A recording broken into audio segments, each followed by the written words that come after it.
Baby cinema fame Vanitha Vijayan recent గా మూడో పెళ్లి చేసుకున్న సంగతి తెలిసిందే. చెన్నైలోని తన నివాసంలో ఆమె ప్రేమించిన పీటర్ పాల్ ని వివాహం చేసుకున్నారు. వనిత ప్రముఖ నటుడు విజయన్ కూతురు. అయితే ఆమె పెళ్లి ఫోటోల పైన నెటిజన్లు ఫైర్ అవుతున్నారు.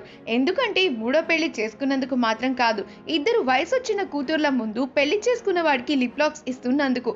ఒక ప్రముఖ విఎఫ్ఎక్స్ టెక్నీషియన్ గా పనిచేస్తున్న పీటర్ పాల్ వనిత నడిపే యూట్యూబ్ ఛానల్ కు సంబంధించిన టెక్నికల్ ఇష్యూస్ ని సాల్వ్ చేశారు.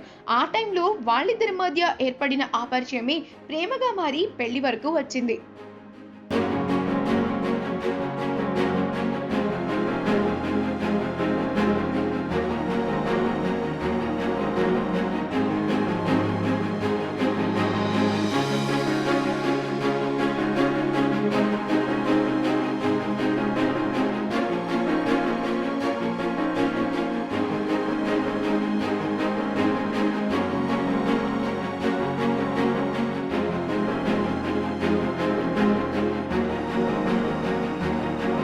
ఈ వీడియో కనుక మీకు నచ్చినట్లయితే మీ అభిప్రాయాన్ని కామెంట్స్ ద్వారా మాకు తెలియజేయండి. మా ఛానల్ని సబ్స్క్రైబ్ చేయడం మర్చిపోకండి.